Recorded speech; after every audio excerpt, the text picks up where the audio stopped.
وفد بلارن وهجامين قدوميها حزب معارض كاي وطني أهنا مشارع حزب سي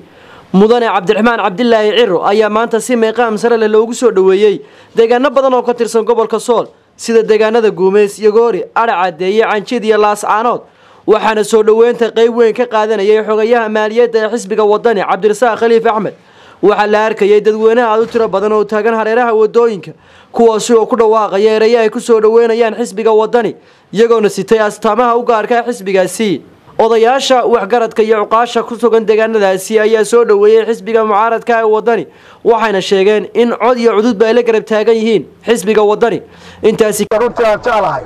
inaan halkan ka cadeeyo degmada Yagoori horeynu soo aragnay wixii tabashooyin jira waynu ka wada hadalnay waxaad ogtihiin maanta waxa halkan hore idinku dhaafay xisbiga kulmiye maalintii hore halkan aynu isugu nimid dabadeedii waxyaabaha aynu iska waraysanay waxa ka mid ahayd MCH ka halkan ku yaalo 12 jeer loo ballan qaaday in loo keenayo ambulance laakiin maalintii dhaweyd halkan aynu nimi markii la arkay in habeen hore la soo guureeyo xalay la keenay waxyaabaha ugu yar xisbiga mucaaradka intana waxa weeye in loo idin noqdo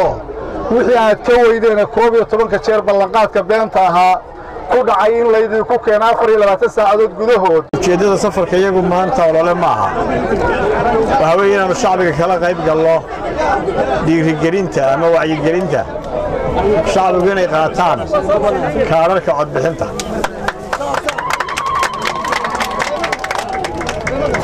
بريتا يلا دافر يا هدي لا يدمو هذا الشذا كارك عد بحنته دقمة يقولي ودقمة بلادن وحنا مركا ضدك هالك طوان تريديس ميستر أيلو تاجنا وأنا عدية وين بدي ستاير عدية وحين سو هالك أنا كسر دوينا أوصي شرف لي وقعمة ديرلي أو طلب مديسن يقعد مديسن كسر دوينا وضاري حسبك وضاري هدانو لا يهين عن شيء وحنا وقبها وحكي ما باعنين وحنا إذا بسم الله شجاري باعنا وعرضنا وحنا وقبنا بيداهن فيك يا ريم الشاعي فيك هو الرياح حكومة ضيدها شو فيك عن شيخ بالغاية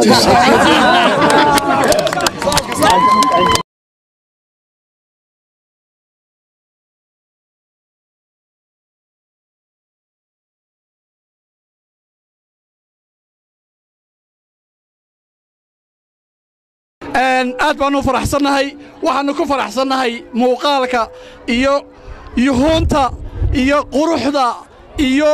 dareenka ballaaran ee amaanta noo muujiseen hadaanu nahay xusbiga wadani waa sida la sheegay ku badin mayna hadalka waa xusbi u taagan qarannimada Soomaaliland aad baanu idigu mahad celinaynaa aad baa u mahadsantihiin gobaatihiin waa mahadsantihiin sida u soo dhaweyseen dadkii inoo yimi waqtiga u hurteen insha Allah taala mustaqbalkana farteenaynu ku bedelanaa wadanka waa mahadsantihiin kayna wadayayna midaynaya reelas caanoodow kayna wadayayna midaynaya ee wax inaga dhigaya waa Cabdiraxmaan waa xisbiga wadani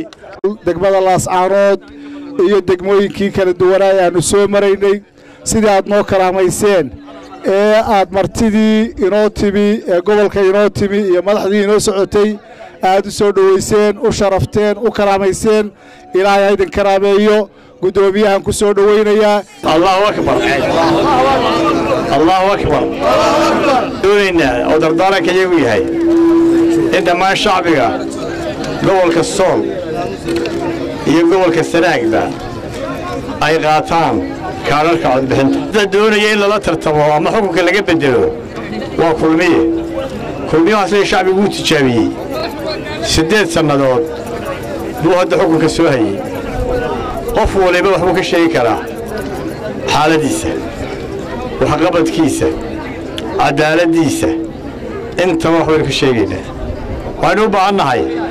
inaan qiimayntaas inaga khaldamin wadanku maanta shacbigu wuxuu isku raacsan yahay in isbedel u baahan yahay isbedel khayr qabo u baahan yahay isbedelka waxa keeni kara oo shacbiga rajadiisu saaran tahay maanta oo xisbiga rajada ah xisbiga wadani Mukhtaar Cabdi Jaamac wararka warbaahinta SBC Laas Caanood